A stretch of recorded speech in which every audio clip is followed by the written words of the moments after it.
गौरी गर्जे आत्महत्या प्रकरणी पती अनंत गर्जेला जामीन मंजूर झालाय। 22 नोव्हेंबर 2025 रोजी गौरी गर्जेनं आत्महत्या केली होती। गौरी गर्जेनं आत्महत्या केली नसून तिची हत्या करण्यात आली असल्याचा आरोप गौरीच्या पालकांनी केलेला होता। या प्रकरणाचा तपास करण्यासाठी खास SIT सुद्धा नेमण्यात आलेली होती आणि या गंभीर प्रकरणामध्ये आता पती अनंत गर्जेला जामीन मंजूर झाल्याची माहिती सध्या समोर आली आहे। गौरी गर्जे आत्महत्या प्रकरणी पती अनंत गर्जेला जामीन मंजूर झालाय।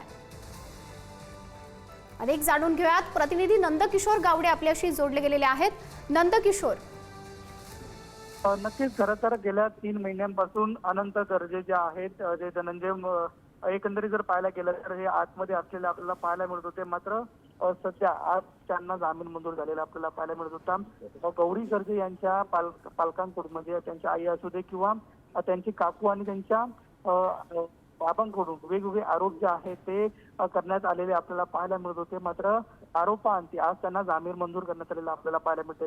या संदर्भात खरं तर SIT सुद्धा स्थापन झालेली आपल्याला पाहायला मिळत होती। IPS राधा सुद्धा यांच्या खरं तर अध्यक्षतेखाली हा संपूर्ण जी SITची चौकशी आहे ती खरं तर पूर्ण झालेली होती आणि तिची माहिती वारंवार SITचे जे IO आहेत ते खरं तर न्यायालयासमोर देत होते। मात्र आज संपूर्ण तपासांती त्यांना जो जामीन आहे तो खरं तर मंजूर झालेला आपल्याला पाहायला मिळतोय। नक्कीच नंदकिशोर, धन्यवाद दिलेल्या या माहितीसाठी।